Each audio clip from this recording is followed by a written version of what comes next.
Hello everyone, বহু যুগ পরে আমি চলে এসেছি একটা ভিডিও নিয়ে। আমি জানি যে আমি হারিয়ে গেছিলাম 100 দিনের একটা চ্যালেঞ্জ নিয়ে, বাট আমি ফিরে চলে এসেছি না। আজ যাবো ডক্টর দেখাতে, আমার একটু শরীরটা খারাপ এবং সাথে কিছু টুকটাক কেনাকাটা করার আছে। কাল একটা অন্নপ্রাশন বাড়ি আছে, তো যা গরম, এই গরমে কোনো সাজ টাজ তো একেবারেই চলবে না। আমার এত কষ্ট হয় এই গরমের এই চুলের ব্যাপারটা।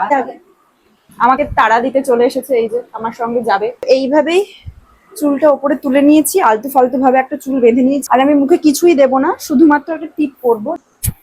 কিন্তু আমার বোন এখানে টিপ রাখেনি, আমার বোন নিয়ে চলে গেছে অন্য জায়গায়। আমার ঠাকুমা বলছে কানে একটা কিছু পরতে হবে, এরকম stone. Get ready with me করছি, একটু তো সাজতেই হবে। আইব্রো হচ্ছে করিনি, তাই জন্য এটা আমাকে মাস্ট দিতেই হবে। এটা আমার খুব শখের। বললাম না শরীর খারাপ। কোমরেই অ্যাকচুয়ালি আমার প্রবলেমটা হচ্ছে, প্রায় 1.5 সপ্তাহের উপরে। ও বলতে এসছে যে দিদি বাজার যাচ্ছিস, আমার জন্য খাবার দাবার নিয়ে আসবি। না